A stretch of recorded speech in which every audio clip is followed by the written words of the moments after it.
आप LIC का endowment policy मत खरीदो ना, मत खरीदो। उसके अलावा मैं आपको कुछ अलग ऑफर करता हूँ।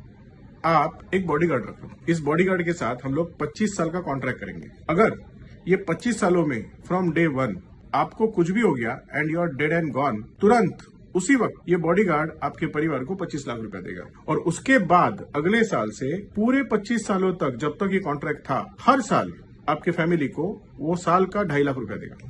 और जैसे 25 साल पूरे हो जाएंगे, ये बॉडीगार्ड आपके फैमिली को 60 लाख रुपया अलग से देगा और तब कॉन्ट्रैक्ट खत्म हो जाएगा। अगर एक्सीडेंट में डेथ हो गया तो ये बॉडीगार्ड आपकी फैमिली को 50 लाख रुपया देगा तुरंत, और आगे जैसे मैंने पहले कहा वो सब मिलेगा। अगर डिसेबिलिटी आ गई तो ये बॉडीगार्ड आपको अगले 10 सालों तक 2.5 लाख रुपया देगा, और उसके बाद 25वें साल में जब कॉन्ट्रैक्ट पूरा होगा आपको 60 लाख रुपया देगा। और अगर मान लेते हैं कि 25 सालों में आपको कुछ भी नहीं हुआ और ये बॉडीगार्ड का आपको कुछ भी यूज नहीं हुआ, तो ये बॉडीगार्ड वो 25 साल के बाद जब कॉन्ट्रैक्ट पूरा हो जाएगा आपको टाटा CU बाय बाय नहीं करेगा, आपको 60 लाख रुपया देके फिर रिटायरमेंट ले लेगा। ये बॉडीगार्ड का सैलरी कितना होना चाहिए? 50,000, 60,000, 1 लाख रुपया? कितना होना चाहिए? सिर्फ 10,000 रुपया से 10,500 रुपया। इस बॉडीगार्ड का नाम है LIC ऑफ इंडिया। ऐसा बॉडीगार्ड रखोगे आप?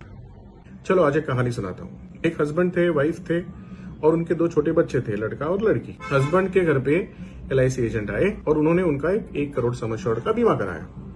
अब 1 करोड़ सम एश्योर्ड का बीमा कराया तो हस्बैंड ने अपने चहेती बेटी को नॉमिनी रखा क्योंकि वो उससे बेहद प्यार करते थे। अब धीरे धीरे बच्चे बड़े हो गए, अपने पांव पे खड़े रह गए और एक दिन लड़की का शादी हो गया और लड़की अपने ससुराल चली गई। एक दिन मायके आ गई रहने के लिए, पिताजी के साथ कहीं घूमने चली गई और अचानक एक दुर्घटना घटी। दोनों कार एक्सीडेंट में मारे गए, पिताजी भी मारे गए और बेटी भी मारी गई। अब LIC का क्लेम सेटलमेंट आ गया। तो मैं आपसे सवाल पूछता हूं, ये सिचुएशन में वो जो 1 करोड़ का बीमा था जिसके ऊपर बोनस वगैरह सब बन के अभी 2.5 करोड़ तक पहुंच गया रहेगा, वो 2.5 करोड़ रुपया किसको मिलेगा? माताजी को मिलेगा या उनके बेटे को मिलेगा? तो इसका जवाब है ये अभी लड़की के पति को मिलेगा। मिलना किसे चाहिए? माताजी को मिलना चाहिए और बेटे को मिलना चाहिए, लेकिन मिलेगा किसको? उसके पति को। क्यों? क्योंकि 2015 में एक अमेंडमेंट आया इन इंश्योरेंस एक्ट, जहां पे मेंशन किया गया है कि अभी नॉमिनी जो है वो ट्रस्टी नहीं होगा बट बेनिफिशियरी होगा। तो अभी बेनिफिशियरी नहीं रहा तो बेनिफिशियरी के लीगल हायर को वो पैसा चला जाएगा।